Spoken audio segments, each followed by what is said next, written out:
Hi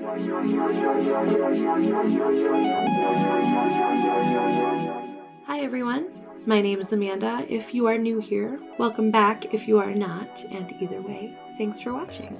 I created this look today with the Jaclyn Hill and Morphe palette. I recently gifted my best friend one of these palettes, and I'd also been promising her an eye tutorial for months now, so I figured what better than to do a tutorial with the palette that I just gave her. Except when I texted her and asked her what colors she'd like me to use, she replied with all of them. So I tried to incorporate as many shades as I could into this look while still maintaining some level of wearability. So if you would like to see how I got this look, just keep watching. So the first step is to prime your eyelid, and for that I use Tarte Shape Tape. I use the shade Fair Beige, and I just dot that a few times on my lid. Then I take a Real Techniques blending brush to blend that all in. Bring a little underneath the eye as well.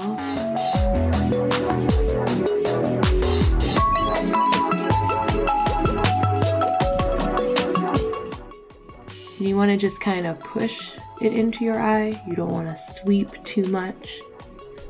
I have found that that kind of causes the wrinkles to be a little bit more prevalent in your eye. You're really just setting this, just creating a nice base. Once the Shape Tape is blended out, I take a little of the RCMA No Color powder, and I just set that Shape Tape so that it doesn't crease. And this also helps in the blending of your eyeshadows as well. I'm dealing with this really awesome thing where my eyes are watering from allergies, so the inner corners of both of my eyes have just been watering. No product is sticking to them. But I'm gonna try to make it work. Try to make this eye look as much like this eye as I possibly can. Once your eye is primed and set, you can go in with your transition shade. For my transition shade, I typically tend to do this combination, but I love the way that the shades Silk Cream and MFEO look together as a transition. So I take a little bit of each of those shades on a fluffy blending brush. I pick up those two shades and then I tap off the excess from my brush. Then I place the brush on top of my crease at the very end. You always want to place the most amount of product where you want that product to be, if that makes any sense. You don't want to start on your inner corner. It's easier to blend when you start the back and work your way up as you have less product on your brush.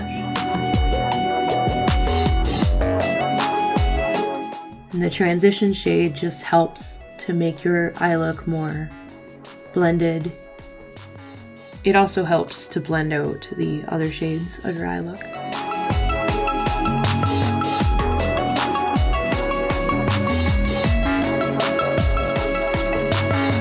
I do the back and forth, the windshield wiper motions, of course, but then I also do small circles. I find that the two of these combined really helps in diffusing that blend. It's also recommended and kind of necessary to get a really blended look. It helps to hold your brushes at the end instead of super close. I'm quite heavy-handed, so that trick has helped me.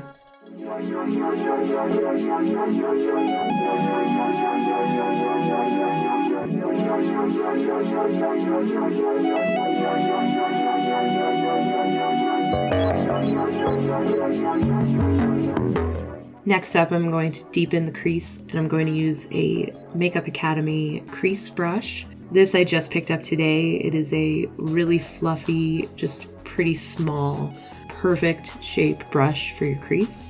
So I'm going to take this Pooter shade, and I'm going to add that into my crease just as close to the crease as possible, not blowing it up too much out into that transition shade.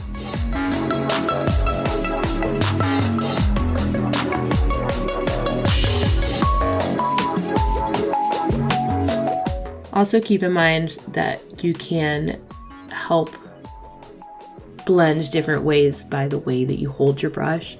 So since I want to concentrate this color more in my crease, you can point the brush down and that's going to focus that shade in that blend in your crease exactly, instead of going too high. I always recommend a smaller brush than maybe you even think you need, because you can always add more.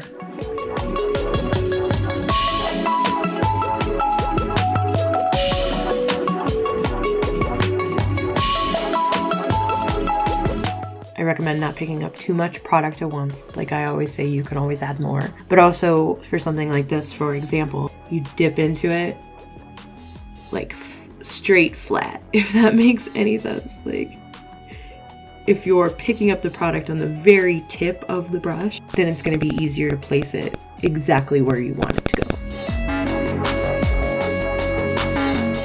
One thing that I like to do and that I recommend in between shades is to take a clean, fluffy blending brush and just use it to blend out the edges, just to make sure that you don't have any really harsh lines. I'm going to take my crease another step darker, and this time I'm going to go in with Mocha on that same crease brush from the Makeup Academy. So again, just focus that dark color right on your crease. And all of these steps just help to add dimension. To be completely honest, I don't usually take it this far. Typically we'll only do 1 or 2 colors in my crease. But I actually wanted to see all of the colors in the palette, so I'm trying to incorporate as many colors as I can into this look.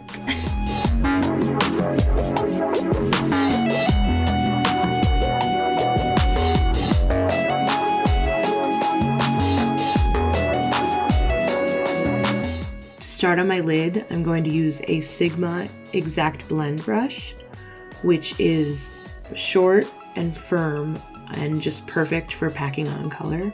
Pretty much always I will wet shimmer shades, but to start I put a base down of the dry. So I'm going to start with a little bit of this Royalty shade, and I am going to find a better mirror. I'm going to be setting this just in the outer V of my eye, and you want to put it on in a patting motion.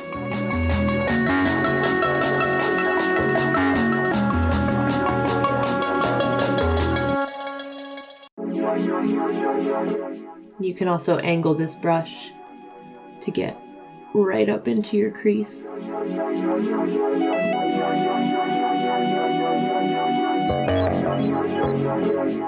And at this step is where I wet my brush slightly, with just any kind of setting spray will work. And go over it again.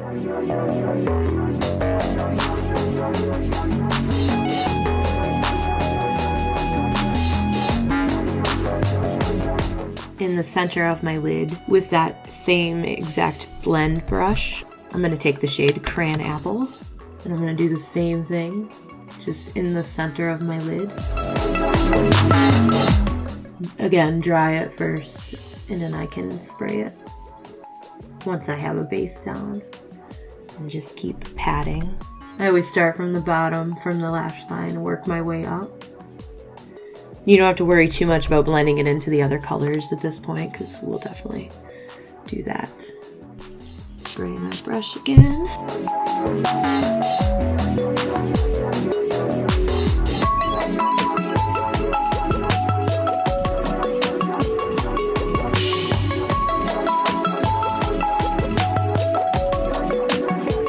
Then for the inner portion of my eyelid, I'm going to use the shade Faint, and again on the Sigma Exact Blend brush.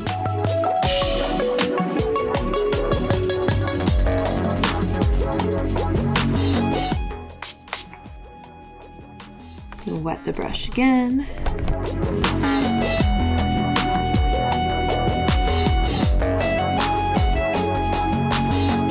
So now that everything is laid out, I'm going to work my way back through and just continue to place product until everything has reached the opacity that I'm looking for.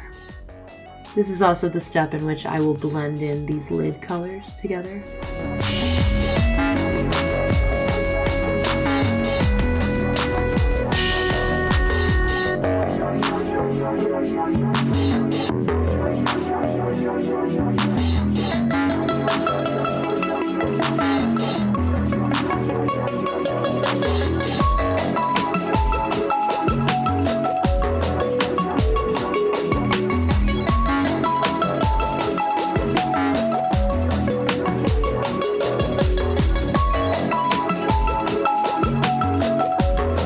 Next up, I'm going to take the shade Abyss on a Anastasia Beverly Hills A1 definer brush. And I'm going to place just a slight bit of that color right along my lash line, because I am wearing falsies, believe it or not. And this helps in not only kind of darkening up that outer portion, but it also assists in kind of hiding that lash band. What I'm actually doing is going over this with a pencil brush as well, just to kind of smudge it out. And maybe grabbing just a little bit more and working it up and into that outer V area, just to deepen slightly more.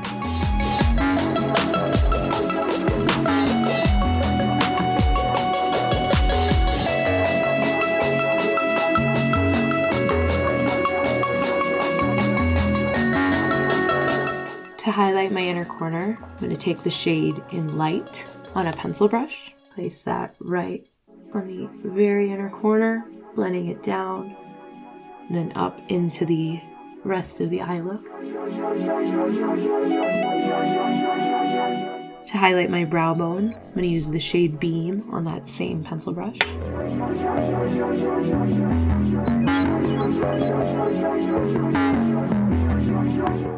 Then I like to take my fluffy brush that I use for my transition shade and blend that out once more.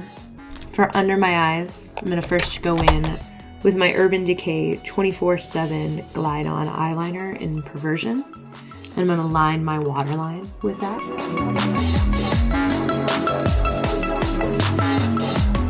Smudging it slightly below as well.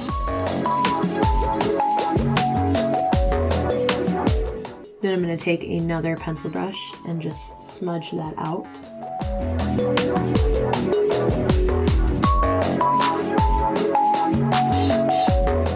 Then on top of that smudged liner, I'm going to take my Stila Glitter and Glow liquid eyeshadow in the shade Diamond Dust. And I love their applicator, but I'm going to take it on a very small eyeliner brush just to get the precision that I'm looking for. And I'm just going to run that along underneath my lower lash line. I got this idea from Belle Jordan, one of her recent looks. So that is it for the shadow portion of my eyes. I am going to hop off camera, finish my lashes and face, and then I'll be back to show you the final look. And this is the finished look. I hope you enjoyed this as much as I did making it. If you did, please give me a like and subscribe if you would like to see more. Until next time, bye!